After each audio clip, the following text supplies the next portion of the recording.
جەنگی ڤێتنام ئەو جەنگەی ئەمریکای تێداشکا جەنگ ئەوەندەی با ئیرادەوە دەکرێت بە چەک ناکرێت. ڤێتنامیەکان ئەو گەلە بوون مەحاڵیان بە چۆک داهێنا و ئەمریکای خاوەن هێزی یەکەمی جیهانیان شکان. گەرچی ئازار و خوێنی ڤێتنامیەکان زۆر ڕژا، بەڵام وەک دەوترێت ئاهەنگی سەرکەوتن ئازارەکان لە بیر دەباتەوە و برینەکان ساڕێژ دەکات.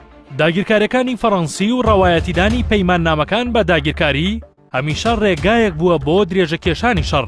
پەیماننامەی تێنسینی لە ئایاری 1985 بوو بە فاکتەرێک بۆ ناکۆکی و تۆوی شەڕێکی چاوەڕوان کراو. حکومی داگیرکاریەکانی فەڕەنسا ناڕەزایەتی زۆری گەلی ڤێتنام و حیزبی شوعی بەشی هیندی چینی بە دوای خۆی داهێنا و ساڵی 1930 بەرەیەکی ناڕەزایەتی گەورەیان پێکێنا. ئەمە وێڕایەوەی لا جەنگی دووەمی جیهانی ژاپۆنیەکان و فەڕەنسیەکان بە یەکەوە کاریان دەکرد بۆ کپکردنی شۆڕشی چەپەکان. ساڵی 1945 هۆشمەنای یەکگرتووی ڤێتنامی ڕاگەیاند و هەنگاوەکانی بۆ سربەخۆیی دەست پێ کرد. ئەو بەرەیە بە ناوی ڤێتمەنە ناسرا. دوای خۆ بەدەستەوەدانی ژاپۆن بە ئەهۆی بۆمبی ئەتۆم لەلایەن ئەمریکاوە ئەو جوڵانەوەیە توانی دەست بگرێت بەسەر شاری هانۆی باکووردا. ساڵی 1946 فەڕەنسیەکان دژی ئەو هەوڵە سربەخۆیە وەستان و ڕوبەڕووبوونەوە دەستی پێکرد. ئەو جەنگا ڤێتنامی دابەشی دوو بەش کرد. باکوور لە ژێردەستی چەپەکان و ئەوانەی بیری سربەخۆییان هەبوو، بەشی باشووریش لە ژێر هەژمونی فەڕەنسیەکاندا بوو لەگەڵ ئەو ڤێتنامیانەی هاوپەیمانی فەڕەنسا بوون. ساڵی 1954 لە جەنگی بیانفو لە جەنگی هیندی چینی یەکەمدا ڤێتنامیەکان سەرکەوتنی گەورەیان بەدەستێنا. 12 تەمووز دانرا بەو سەرکەوتنە و بەڕەسمی ڤێتنام دابش بوو.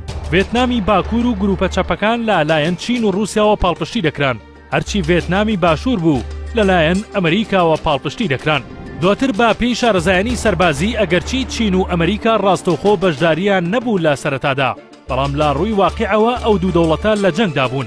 دوایەوەی بەرەی چەپەکان لە باشووردا خۆیان ڕێخست و پاڵپشتی باکوور بوون بەر لە کەوتنی یەکجاری ڤێتنامی باشوور، ئەمریکا ڕاستەوخۆ وەک دەوڵەت هاتە جەنگەکەوە و ساڵی 1965 سوپای ئەمریکا گەیشتە ڤێتنام.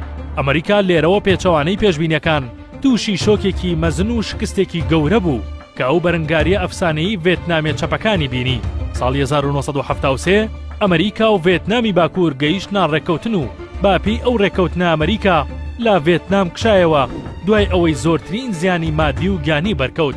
دوای ئەمریکا جەنگەکە نەوەستا تا 34 ساڵی 1975. ئەو کاتە ڤێتنامی باکوور توانی دەست بگرێ بەسەر ڤێتنامی باشوور و کۆتاییان بە ئەژموونی ئەمریکا و دەوڵەتانی هاوپەیمانی هێنا. ئامارەکانی جەنگ ئەو جەنگە زیاتر لە 1 ملیۆن ڤێتنامی تیادا لەناوچوو، ئاوارەبوونی 12 ملیۆن کەسی تری بە دوای خۆی داهێنا. ئامارەکانی زیانی ئەمریکا با پێی سەرچاوەکان بریتی بوو لە 58,220 سەرباز و کولفەی 168 میلیارد دۆلار لەسەر ئەمریکا کە ئەم ئامارانە بۆ ئەمریکەکان زۆر بوو، بە تایبەت لە سەر وەختێکدا کە خەریکی جەنگی سارد بوو لەگەڵ سۆڤیەت.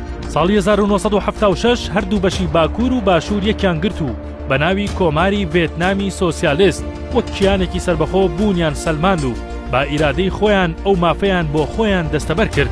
هەر لە سەرەتای جەنگەکەەوە ئەمریکەکان لە ڕێگەی ئیمتیازاتی ئابووری هەوڵیدا سەرکردە و خەڵکی باکوور بەدەست بێنێت، بەڵام پیادەکانی باکوور نەک ڕادەست نەبوون، بەڵکو بەرامبەر ئەو هەوڵانەی ئەمریکا وەستانەوە و وتیان هەر کەس پارەی ئەمریکی بەکاربهێنێت لە ئێمەی ڤێتنامی نییە. خەڵکەکە شوێنیان کەوت تا سەربەخۆیی نەوەستان.